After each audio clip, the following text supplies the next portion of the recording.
right, we back at it. All right, it's been a long time coming, man. Chuck Dizzle back at it live and direct, man. Live and direct from the Real 92.3 Studios, Los Angeles. All right, keep it at homegrown as we always do. And I got a special treat. Got the homie in the house, man. I've been seeing him kind of go up for the last couple of years. We linked up over at the Leak Podcast. Salute to the Leak Podcast, man. He's been going crazy over there. Shout out to Trap LA. My guy Big Eph is here, man. Eph, what's going on, bro? What's up, Chuck? Come on. I'm with the legend right here, man. Chuck Dizzle, man. Now, you making waves out in the city, bro. I've been seeing the movement. And first and foremost, I'm just proud, you know what I mean? And based off the conversation that we were having over at the Leak Podcast, you know, this is still kind of new to you, right? Yeah. You know what I'm saying? This is all new, but the thing that I took from that conversation that we had is like, dude, this dude got a great head on his shoulders. You know what I'm saying? Nice. So I really want to just get to know you, man. I don't really know you too well, and I want the people to get to know you. You know what I mean? Because I know they hear the song. You know what I'm saying? Like You Love Me is going crazy right now. First and foremost, how is the response from that, from what you expected from the city? Hey, man, it's like an overflow right now, abundance right now for sure. Really? Like, I don't know. Like, when I dropped it, I knew. I'm like, okay, all eyes on me right now. You feel me? I had just piggybacked it off of like the drop with me and RJ. Yeah. You feel me? And like that was called BITCA, so like that went up in the city. So I kind of like, I knew like everybody like was waiting like, okay, what he got next? Like what he got, you know? So I dropped that, and the city actually just like hopped on my back. Like, you feel me? Embracing I feel like, like they trusted me now. Like, you feel me? Like now like they like know like, okay, it's real. Like, so. And I did that shit like, I'm sorry. No, you good. And I did it at like a local landmark. Like, you feel what I'm saying? Like, I did it like in the city where I grew up at. Like, you feel me? On Slauson West at the car wash. I did the video there. I got another like, you feel me? Hard, young, dope artist from the city as well, named like Lil Cardi PGE. Yeah, everybody familiar with him. If you're from the city, for you sure. know, You know. Yeah, like, and he's an artist in his own right, and that was one of the things that we were talking about, how he kind of inspires you to kind of get back to it as well. Like, you guys kind of inspired each other, man. So yeah, like, I want to talk about that conversation as well, man, because, you know, as an artist that's coming up, you know, you're going to have ups and downs. You're going to have moments where you kind of want to give up or just feel like, man, I'm not really making any waves, or I don't know what's going on, right? And when you get that inspiration, you keep going, you know, you see the abundance of the love, you know what I'm saying? From now, let's take it back, though. Who is Big Eph, man? And how'd you get the name? And I know you probably answered this on platforms before, but I want to get to know you, man. How'd you get the name? How'd you get into music? Like, how did it all start for you? All right, so let's take it all the way back to like 2016. Okay. You feel me? I'm fresh out of high school. I'm not really knowing what I want to do next. You feel me? I did not grow. My lifelong dream was to be in the NBA. Like, you know what I'm saying? Yeah, that's a rap. Nigga. Yeah, you feel me? Like when you 5'7", it just like, you know, yeah. So anyways, moving on from that, like, I just didn't know what was next. You know what I'm saying? Everybody had that moment where they just trying to figure it out. They don't know what's going on. So a lot of my peers were in the studio, so I was going with them, but I wasn't really like hopping on the songs, making music. I slowly like got into it, started with ad-libs, like hopping on my homies' ad-libs. And this is based off of people, because, and I'm just assuming, right, and I could be wrong, right? But you seem like you have a lot of charisma, a lot of energy, so people probably just gravitated to you naturally. It's like, hey, come to the studio. We need the vibes, right? Right. So from that, it's like, yo, hop on this real quick. You know what I'm saying? So from that, like, I was literally the guy that brought the girls to the studio, girls and alcohol and all that to the studio. Like, sounds about right. Yeah, you know, that's who I was. Then, like, it was actually an engineer.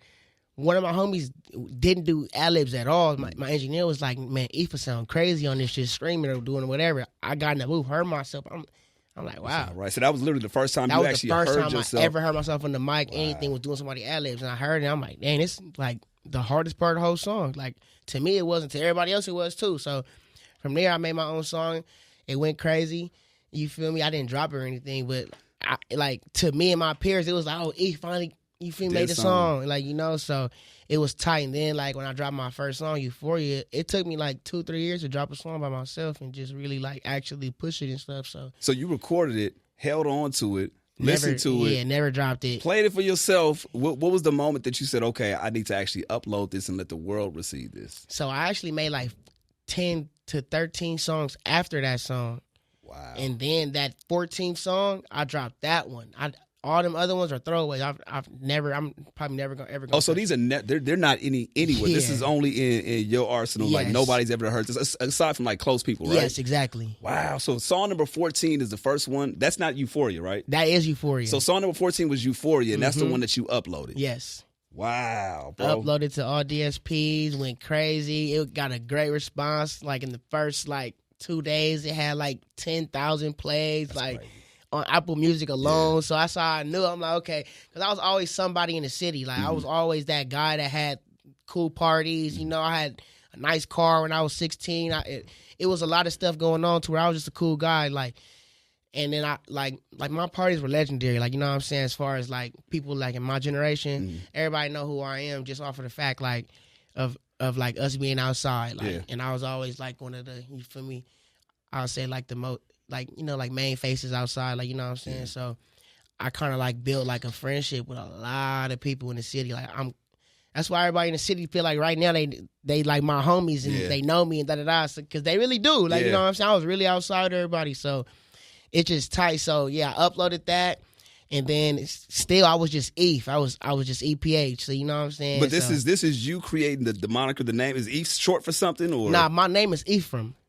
Why did I figured that? I'm like, why should the name be Ephraim? My name is Your Ephraim. name is Ephraim. Yes. Okay, so it's I'm wondering, does EPH stand for something? So Ephraim is your name. Yeah. Big Eph is the name. So you've always been going by that. I've always I was a big Chief Keef fan, so I went by Chief Eph all of high school. Get out of here. Yeah, so LA knew me as Chief Eph. Got you. Okay. You know, so then I grew out of that. Then I was just Eph. I'm like, man, I'm myself. Mm-hmm. Boom.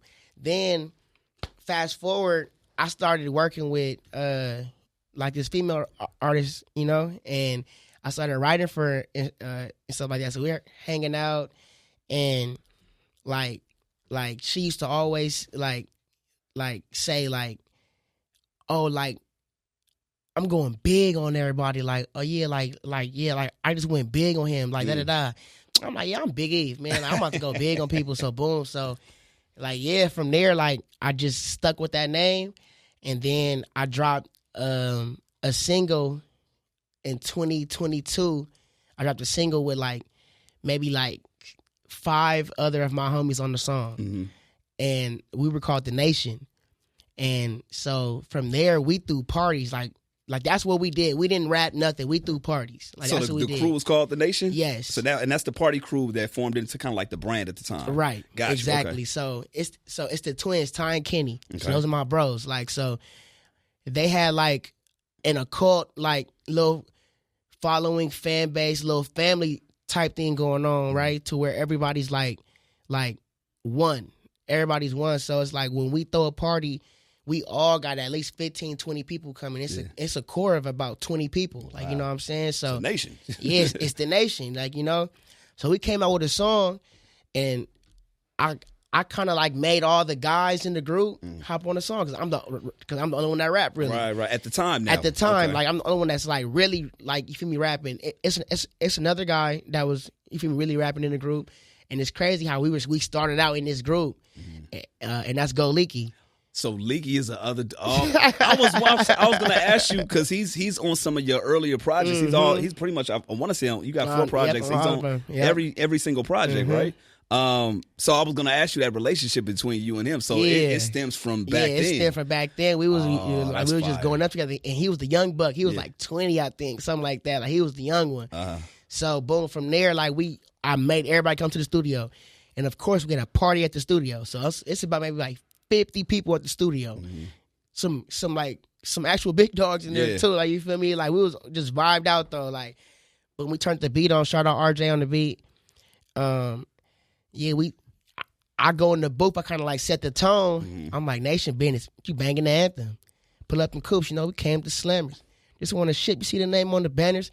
We get we don't about manners. Hey, I'm Big Eph. I get chilly. I'm silly. I'm in the big black range with 7. It's me and Kenny. So yeah, from there it just went took off. It was like life of its own. Everybody knew the words that night. And it went up, and we posted it. We kind of fumbled the bag because we waited a long time to actually post it. Yeah. We were just performing it at all of our parties. So everybody in the city knew that song. And from there, me and Licky kind of like looked at each other and was like, yeah, like let's go up. Yeah. Like, you feel me? So we kind of like, you feel me? Yeah, like did that. After that, I dropped 2-3 tapes.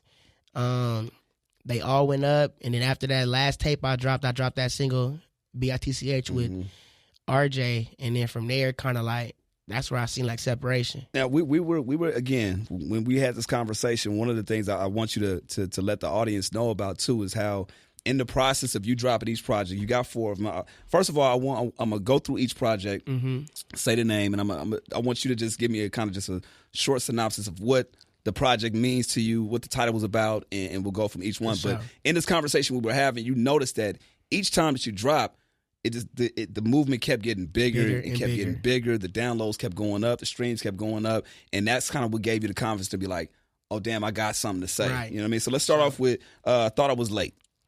All right, so Thought I Was Late was like a very like distinct time in my life because that's again a time where I didn't know what was next, what I was doing. I had just recently got out of a big lawsuit with an artist because I was a songwriter first. Okay, wait. How does that happen? Because not the lawsuit. And I guess we can get into that. Well, we don't even have to get into that. But you, in terms of like getting in that, right? You do. I want to go from the ad libs, you being in the studio doing ad libs from somebody, to then becoming an important business part of it. You know, as far as the writing, a lot of people when they get into this business, they go to the artistry and they don't realize that the money's in the bag in terms of the writing. So how did you get to know that? I'm assuming before you dropped your first project. Before. So how does that happen? You know what I'm saying? Was that a conscious thought, or was it like, oh damn, I just kind of stumbled upon this? It was God, just a thou wow, like, you know what I'm saying? So when I dropped that first song, Euphoria, I believe I was writing already, right? Before I even dropped Euphoria, right? Yeah. Well, yeah, because you said you were writing. I don't know if you said for somebody, but that's how the big name came. You said big because you're going big on somebody. So at that moment, were you writing for people at that point, or was it? So let me tell you this. So because I did like skip that part. Come on, Eve. I'm like, hold on, 2 and 2 ain't going 4 right now, bro. All right, look. So when I first started like hopping on the ad libs and all that, bro, people was gassing it hard. Like they was gassing it. Like, bro, I'm telling you, like they said, forget the song. We want the ad libs. We like that was like crazy. That, right. And at the time, I was hanging out with Ian Connor every day. I was hanging out with you feel me, like John Ross, like that whole wave. I was hanging out with Playboy Cardi. Gotcha. This is before I was a rapper, before I touched the mic, anything. On God, like how are these relationships being started? Because people just don't stumble into rooms with motherfuckers like that. Man, bro, to be honest, God just had his hand on me all the time. Fool, I can't explain it because it would just sound like, everything's an accident. Like, you know what I'm saying? Give me one example, because I hear you and I understand it, and I even shared with you before we got on. I'm like, this is God's timing for me, getting back in the studio doing an interview. So let's just use Playboy Cardi for an example. How did you meet Playboy Cardi? I met Playboy Cardi through Ian Connor. I met Ian Connor because we were on Fairfax one day. You know, if you're on Fairfax, you're gonna see somebody. I'm like 18. You know what I'm saying? I'm a thirsty little kid that's trying to find somebody to meet. Like, you know what I'm saying? I have nothing to do. My friend has a car. We're in the car all day riding around. We're riding around Fairfax all day. We just so happen to be hungry. We park and we go to the little sushi restaurant right there. I forgot what it's called. He bounces out. I bounce out. My other friend bounces out. My friend has on a Palace shirt. So Palace is a brand. And they had a specific drop that only dropped in London. My friend had that jacket on. I had on a really nice fit that was Supreme. Like, we were just like, not hype beasts, but we knew how to dress back then. Like, you know what I'm saying? So we had it on. Like, you know what I'm saying? And then Ian hopped out of black truck, Ian Connor, and walked up and immediately like just was like, what? Like, what y'all got on? He had the pants on to my friend's jacket. Got you, which is only in London that they had to drop. Right. So he like, how did you get this? Right? He seen the car we just hopped out of. He like, what the heck is going on? Like, he don't know. Like, so boom, from there, like, we just was like, bro, can we come here? Bro, can we go there with you? He took us to a Playboy Cardi and Lil Uzi Vert concert in 2017. Wow. No, 2017. And from there, bro, it was a wrap. Like, so that's how I first like seeing like, damn, like you could really be a star, not be like globally known. Like I'm like these men are rich. Yeah. Like, you know what I'm saying? They selling tickets and selling out shows with 400, 500 people, and each ticket $50, and they taking all the money. Yeah. Like they doing it by themselves. So I'm thinking, my brain started clicking after that. So boom, so fast forward from that day. Now we're just in the mix now. Like, you know what I'm saying? We in the mix. We going to the little parties and the little underground events. We doing the whole little thing. Like, my friend was real close with Lil Yachty.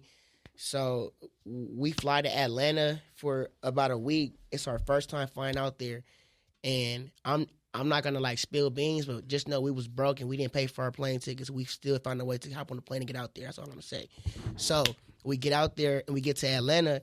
We freelancing. We have nowhere to stay, nothing. We just want to go see who we can see out there. Mm-hmm. We freelancing. We see a couple people. The long story short, that mission was burnt. Mm. We seen people, but we didn't. Nothing happened. Right. And we were stuck out there. Mm. Boom. So the same way we got out there, it took us like a couple hours to get a ticket back. Boom. So we get back to LA finally, and we are in a hotel. We in the hotel room. We just chilling, not doing nothing. We been back for 2 days. We're just chilling in the hotel for like 2 days. Then like one day we're playing my song on the speaker. Mind you, it's one of them 14 songs. I was about to say one of the very few songs that you got. One of the very few before I drop Euphoria. One of the very few. We're playing that song just for yourselves because it's not on streaming anywhere. We're playing it on a JBL speaker in the studio. I mean, inside the hotel room playing 2K. His girlfriend, my homie's girlfriend, is on the bed on the phone with Ruby Rose. She hears my song in the background and says, "Who is that? Who is that? What is that?" Da, da, da. Ruby Rose on the phone asking who the song is. I run to the phone like, Ruby Rose. Like, yeah, like, you feel? So I'm like, yeah, that's me. Like, she like, bro, like, I'm in the studio right now. Like, is that song out? I'm like, nope. She like, can I have it? I'm like, yup. And she's like, okay, I'm about to send you a black truck. She's boss at this point. You know what I'm saying? She sent me a black truck from the hotel to her studio that she's at. She was signed to Hitco at the time. She Ubered me to Hitco. And yeah, from there, it was a wrap, bro. She cut that shit. She cut a couple more things.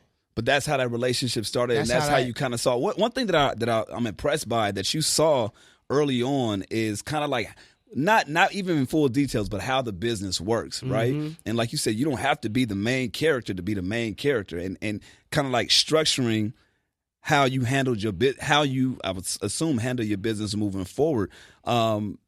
Was that one of those encouraging things for you, knowing like, oh, okay, damn, I can maneuver my way this way versus, because I run into a lot of artists and they seem to kind of have it backwards in terms of like thinking they have to be signed or thinking they have to do X, Y, and Z in order to be on. It's like, no, you build your own community or link with the right people and get your bag up this way. There's different ways to make it work. There's no one clear way to get this thing going. So for you, when you found that out, was that more motivation to be like, okay, this is the route that I want to take? Or was it just a hobby and you just kind of just stumbled upon it? You was like, okay, it's something I can just get money on. To be honest, I wasn't thinking about money at all because I didn't know you can. I'm still ignorant to everything. Got you. I know nothing about nothing. Me even saying yes to her, you had a song, I'm still not knowing nothing because in my head I'm like, shit, I'm never gonna drop it. Like I don't even know how to drop it. Like, so I'm not thinking nothing. I'm just thinking in my head like, okay, she wants this song. It's gonna be cool. I get to be with her for a little bit. Like, you feel me? She gonna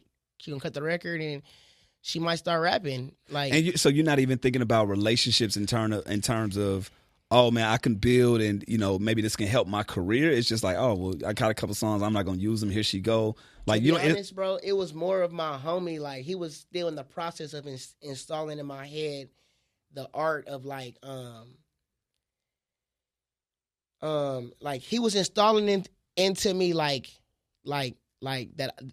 Because I knew I was somebody, but I didn't know what to do with.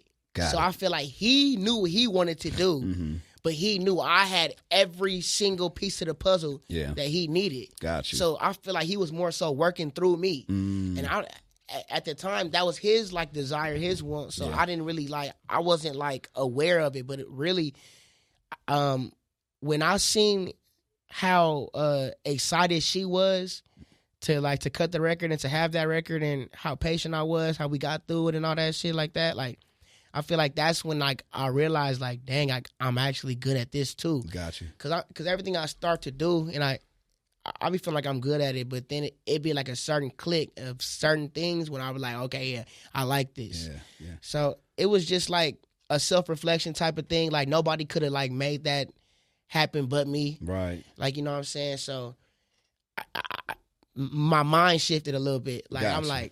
I'm like, damn, like I'm looking around at the studio really. Like I'm just looking at the studio.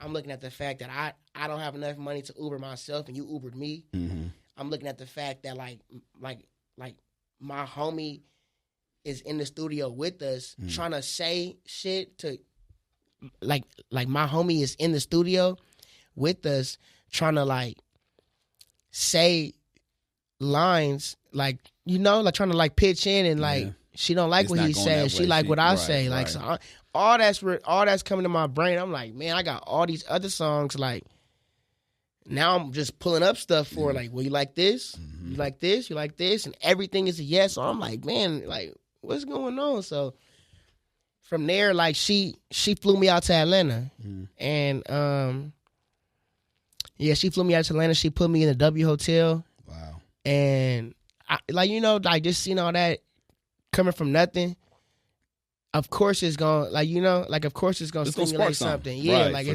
sure. So I'm just seeing the lifestyle that I'm seeing like Atlanta. Like I never been to the East Coast. So it was just a lot that played a part in that time. And then like right after I got back from Atlanta, let me stay in Atlanta real quick. So while I'm in Atlanta, bro, like you have to imagine like Ruby Rose just dropped her first song and she went viral off it. Like it didn't change her life. So like you gotta think about it. Everybody in Atlanta wants to work with her right now. Yeah. You know what I'm saying? And guess who she's with? Right. Yeah.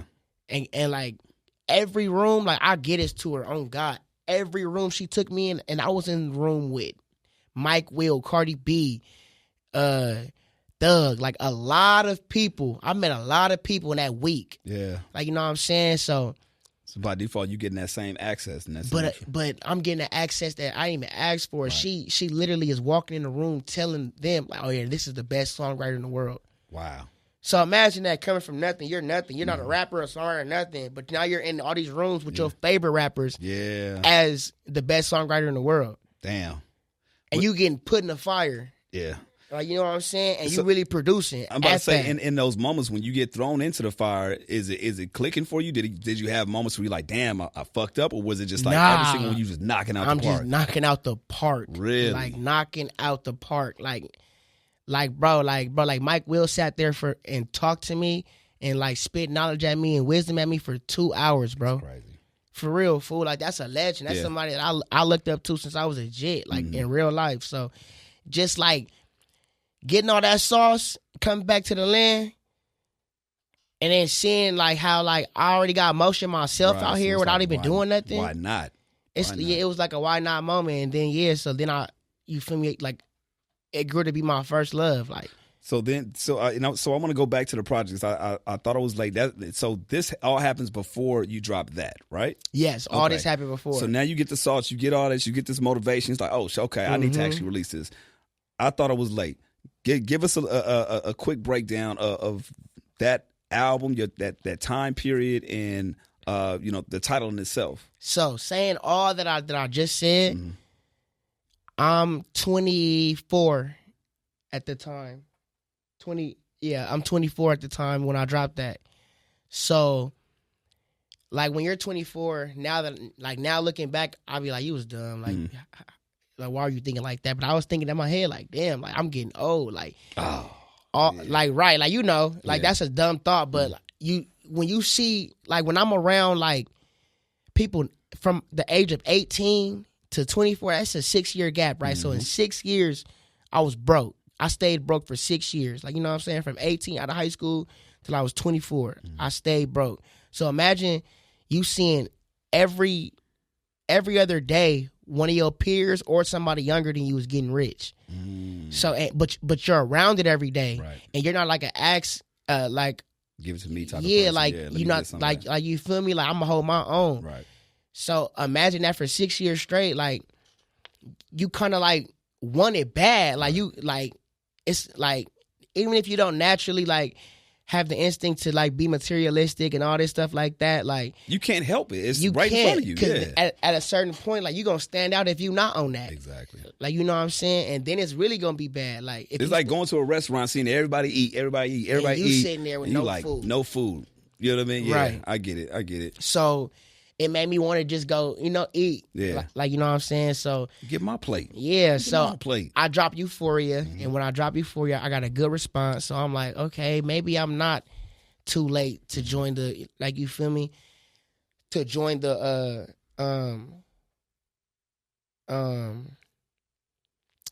I'm sorry, but like to join the next like, what do you call it?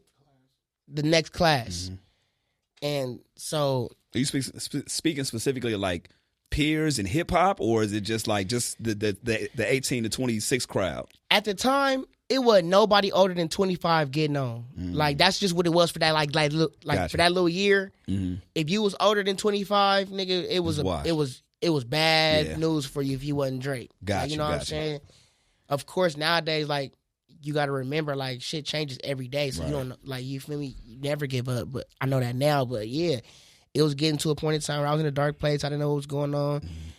All that shit that I was telling you about, how I was in Atlanta, came back, this and that. Nigga, I was going through a lot. I was going through a lawsuit off of some of that stuff. Yeah. And yeah, I was sad. Got you. Like, you feel me? Like, because I'm like, damn, I'm broke.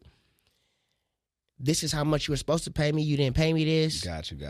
It was just a lot where I'm in my head where I'm like, damn, like, am I late now? Like, do I have to find me a new career now? Do I got to go back to working this 9 to 5? Like, what do I got to do? Then later on that year, you dropped the entry. Right. All right. So what about the entry? What changed, or did anything change between the first project, Thought I Was Late, to the entry? So right after Thought I Was Late, I was like, I got like re-confident, like again. Like, so I'm super confident again. I'm outside, I'm popping out, I'm still with the nation. Like, we're doing our big one now, like, and I'm having fun.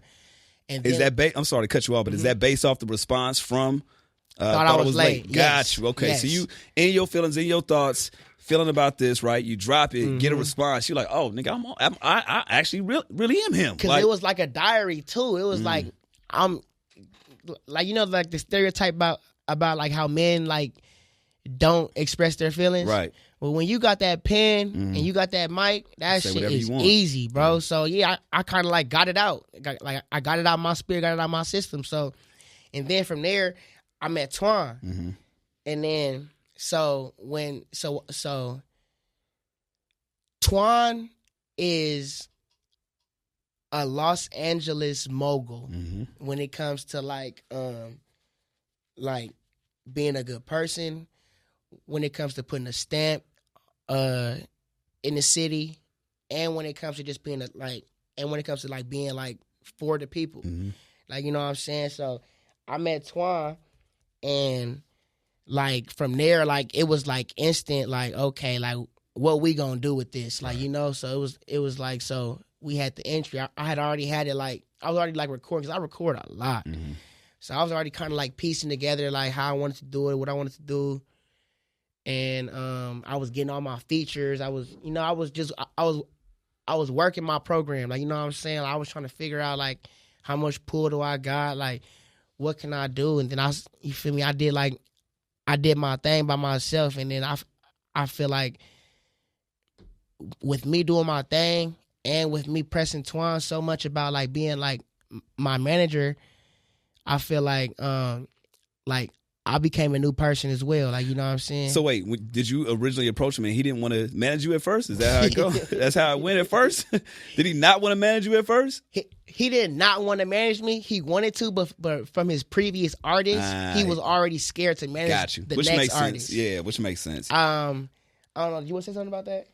Give him the mic. Twan is in the studio with us right now as well. So what was it about Big Eph that had you say, all right, yeah, I'm going to get back to it?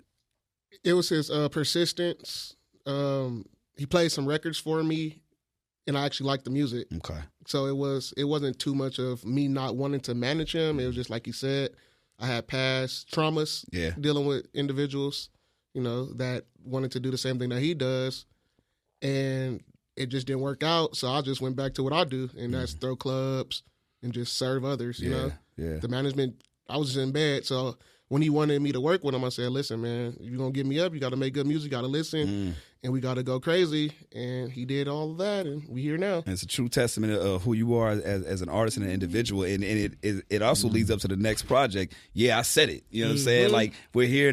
Like I love going through the story now. So it's like the confidence wasn't there at first. You drop your shit. Damn. Okay. Yeah. Now I'm here. I'm at the entry. I'm at the entry point. I'm not late. And now. You reach now showing you don't ask for handouts, but you realizing like, oh wait, I do have resources. I'm the guy in the city. Let me just tap into those resources and see what can come from it. You deliver another good project, and as you were telling me in the background, streams and things continue to go up. All right, I said okay. A little confidence is now here. Exactly. So it's like that title stands for itself. Like I said it. Like I'm in here now. And I'm not quiet. Like, you know how when you first, how like the new person in the door, when they come in the door, they got to fill the room. Then it's like, nah. Nope. So that's straight like that. So from like those three, I was being real vulnerable with my audience. You know what I'm saying? So it's like, thought I was late. So imagine you thought you was late to the party. Like, you feel me? Boom. We get to the party. Now it's the entry. Like, you feel me? You of course got bubble guts walking in this door because you don't know who in this door. Like, you know what I'm saying? Boom, I bust in though. Yeah, I said it. Like, and then I got a great response from I said it. And that's when I knew, I'm like, okay, I finally got your attention. And I'm going to tell you right there, one of my favorite songs from you, and it happens to be on that project, is Go Through It. And it was wild is because you had this big personality. You have this confidence, which is clearly displayed. Like, even when I see you, when I first met you, like, you have this humbleness about you, but on records, you talking, you know what I'm saying? You talking your shit, but that's why I say you have a good head on your shoulders because you know how to balance that and go through it. It was a balance between manifesting the things that you want and then at the same time like being in a place that you are, talking about what you want and talking about like the success that you have seen, but at the same time the things that you do want and really taking accountability for yourself. So it's like I love when an artist taps into that because to me there's no amount of money, there's no amount of materialistic things that can show the true inside of somebody. And I feel like with that particular song, it was like, yo, I'm bearing all my thoughts. I'm still him, and I still have these thoughts, but you know what I mean? I think you said something about, I had the quote in front of me, but it was something to the effect of, I'm just going to paraphrase it. I know I have it wrong, but I make mistakes or I go through it or something to that effect, but how just believing in myself and understanding like I can do it. I forgot what it was. I'll pull it up in a second. But that was just one of the where I was like, damn, I love that he said that because I know there's a lot of people, including myself, that go through that. You know what I mean? You can achieve all these things, but at the same time, you still have those moments of like, damn, I'm the only one that's in control of all this shit. Yeah. Good, bad, indifferent, or whatever. I can't place any hate or blame on anybody else. I have to take accountability for myself. And I think the moment you start tapping into that, that's when you start seeing more things kind of work out in your favor. You know what I mean? Yeah, so for that video, so I actually did a video to that. Damn, I didn't even see it, for real? And yeah. I gotta check it out. So yeah, I did a video to that, and I did it at my birthday party last year. Wow. And so yeah, like that was a special video for me, a special time in my life. Like I like that song. That's like what the song that hit home for me because I had my mom, I had my dad in that video. Wow. I had like a couple rappers in that video. Yeah, I had my grandma in that video. Like, I just really wanted to get that one off my chest for sure because like you said, like that one, like it meant more. Yeah. Like I took my time with it. I don't write my music, but I wrote a little bit of that. Like, you know what I'm saying? Like, so no. He said, nah, I'm the light in my city. I don't do that. No, I was just thinking about that song though, because that was a good time. Nah, but I love that, man. It felt like a vulnerable spot on the project. You know what I'm saying? And it sounded different than any other song. And that's still one of my standouts. I like that one a lot. But that brings us to Light in My City. You know what I'm saying? The latest project that we have from you, which, by the way, I said it was in 2024. And then same thing for Light in My City. One was dropped in March and then August. Okay? So tell us about Light in My City. Now again, the plays is getting up there, the streams is getting up there, everything is enhancing, and I think the title speaks for itself, but tell us your vantage point from it. So, with Light in My City, that was like the first one where I'm like, okay, like, I'm not new to this, I'm true to this. Like, you know what I'm saying? So I'm in the door, I'm talking my talk, and everybody listening. Yeah. So, you feel me? And then, like, with that being said, like, with everybody listening, they understand me. And, like, a lot of the times, like, when I be talking, bro, like, I be talking that talk, but I be talking to myself too. So hearing what I be saying sometimes, people be so real that I just go straight and just listen to myself. You feel me? Because some of the stuff I say, I don't do.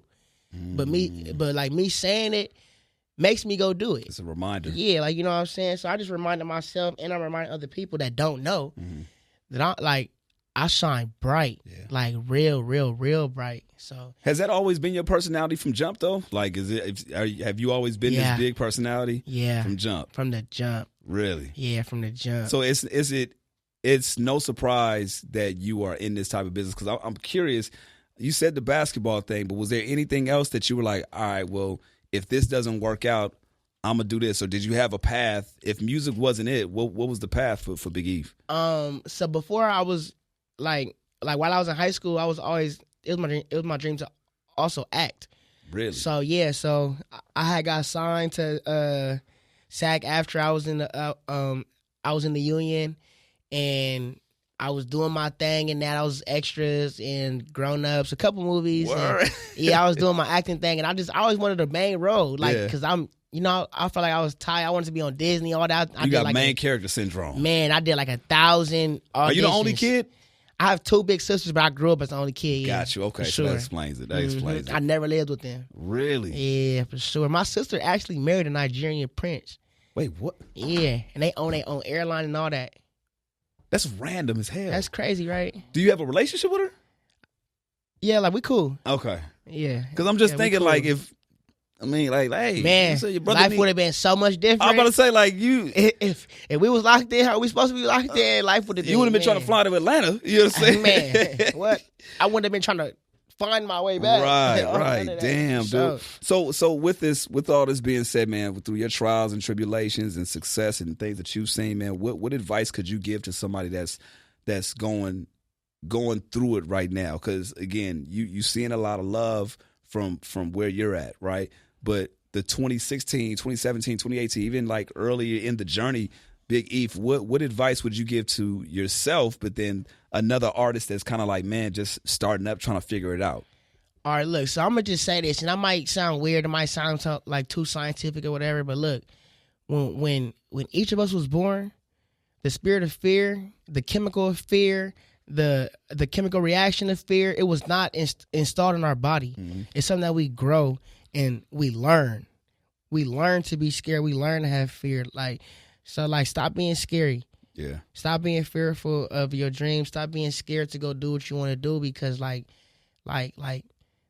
it's a lot of stuff out there that we don't even know that we like. Right. It's a lot of stuff out there that we don't even know that we're capable of, and we're never gonna fulfill it if we're too scared to go try something or go do something or go get up or go do this, or I'm too lazy to go here, or I'm So I just been telling everybody that I come across, like, man, if you feel led to go do something and you having second thoughts about it, like, it's not always like bad. Mm. That's not always like your gut feeling telling you like to not go or something like that. Like, sometimes you just gotta go, because like that could be like a bad spirit or the devil or something trying to, you feel me, steer you away from your blessings. Do you got kids? No, I don't got no kids. Okay, the only reason why I bring that up is because I classify myself, and I'm getting out of it, but I overthink a lot, mm-hmm. right?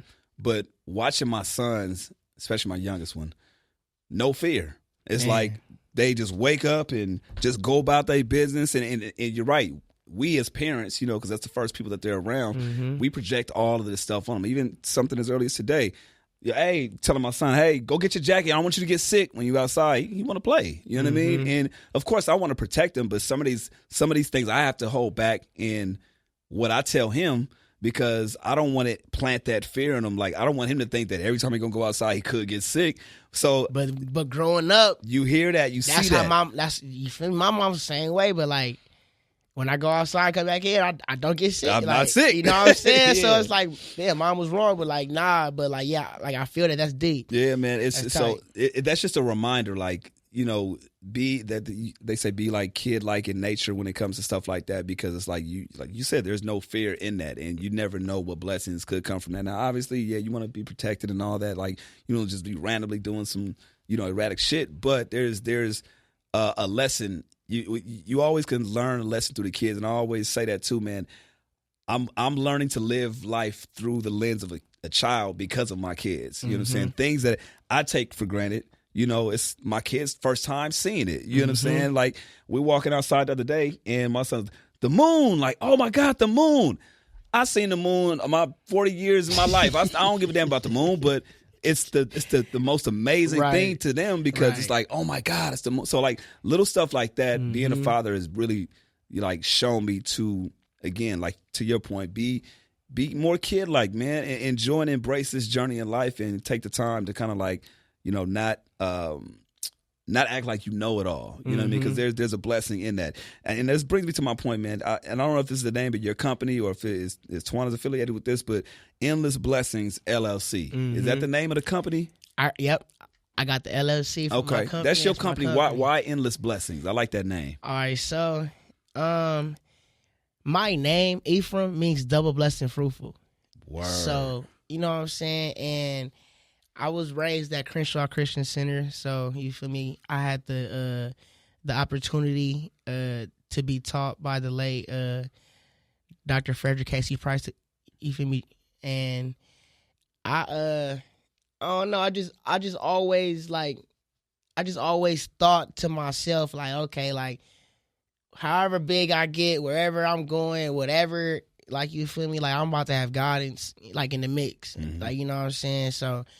And like, even saying this right now, like, you know, like, this could stop some doors, but I don't give a damn. Like, you know what I'm saying? Like, this, like, that's what I'm on. In terms of what? Like, just as far as, like, you know how they say, like, oh, just, like, don't talk about God too early, da-da-da.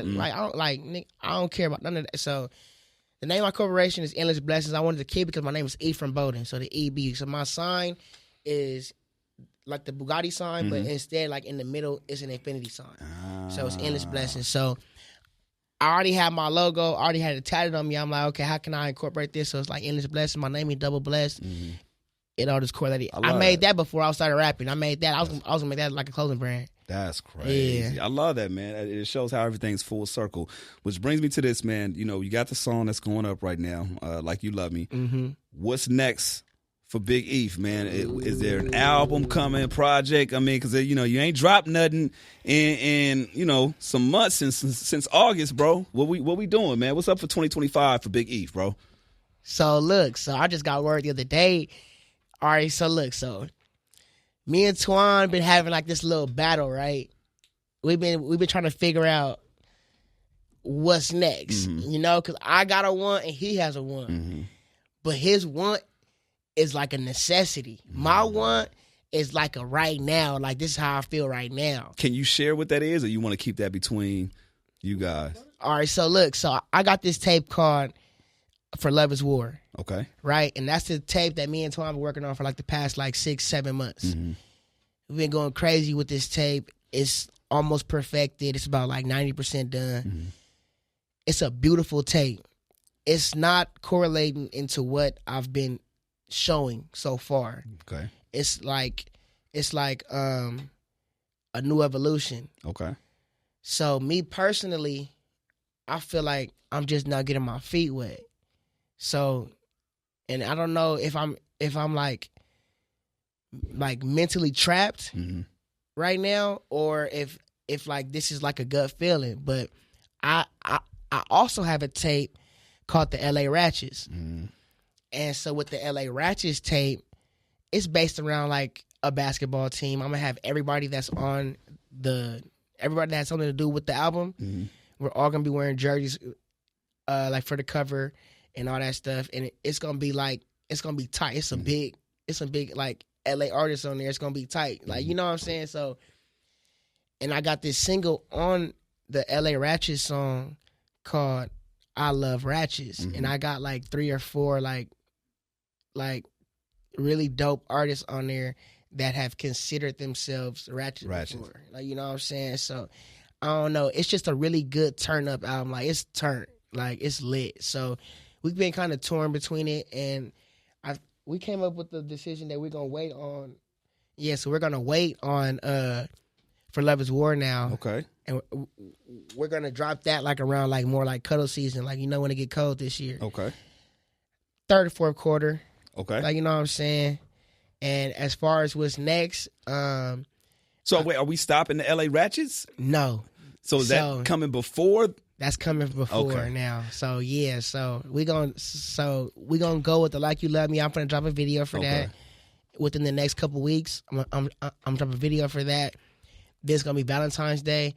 Then it will be my birthday. Okay. My birthday month is March. Like, you know what I'm saying? March what? When's your birthday? My birthday's March 20th, last day of Pisces. Okay. So yeah, so sometime around then, like I don't know before or after, probably a little after my birthday, we come with the LA Ratchet tape, and I'm telling you right now, I'm stamping it right now, Chuck. Like, it's finna be one of them ones. Like, it's one of them tapes. I feel like where you're at right now, it only makes sense for you to kind of ride the wave of the Like You Love Me. Mm-hmm. And this is my personal opinion, and take it for what it's worth.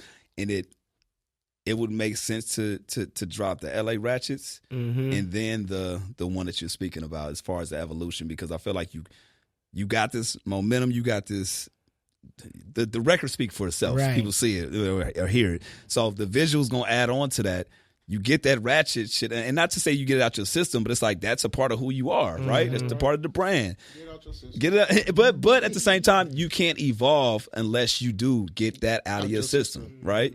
And that, again, that's just a part of who you are. But if you're talking about the moment you said evolving, I'm like, ooh. As you were saying this in real time, I'm like, if he drops that and then goes back to the Like You Love Me type vibes, I feel like it'll be a backstep. You know what I mean? So I hear both sides, but I really hope that you go with. Well, you just said that's the direction that you're going. I even was so torn. I was so torn that, like, we had the, you feel me, like the opportunity to go to On the Radar, and I did 2 songs. I did a song off of I did Like You Love Me, and I did a song off. So Like You Love Me is going to be on the Ratchets. Yes, gotcha. And it makes sense. I was about to say, if this goes on the evolution vibe, I don't know. And not to say you can't do it, but it just it would, to me, it wouldn't make sense. Right, man. I appreciate you pulling up, man. I enjoyed this conversation. I'm hoping that the people got something from it, getting to know you. And I always, like I was telling you coming up, man, I just love stepping in this moment to then when we had the next conversation, Facts. just watching the progression over the years. Because again, you got a great head on your shoulders, got a great team, man. And I'm just proud of you, bro. I wish you nothing but the best, success, and just keep going up, bro. Like, Thank for you, real, bro. for real. Thank you. Any parting words you want to tell the people out there? Man, hey, just do what you want to do, man. At the end of the day, man, it might not always hit, it might not always stick, but when it do, you gonna hit the jackpot, man. And I like to end this with, the year can't end without Big Eph doing what? All right, you already talked about dropping both projects, so that's gonna happen. But this can be musical wise, this can be personal wise. It's just a goal that you have that you like, man, I want to knock this out. And this is also another thing we're gonna stamp and just make sure that we hold you accountable to this. So the year can't end without Big Eph doing what? What's that? This year cannot end without Big Eph performing in front of 5,000 people. Okay. For sure. There we go. Stamp it. For sure. All right. We're going to hold you accountable. For sure. Congratulations on everything, man. And I look forward to, again, more progression, man. Chuck Dizzle, the homie Big Eph. All right. We keep it at homegrown, live and direct, baby. Catch y'all next time.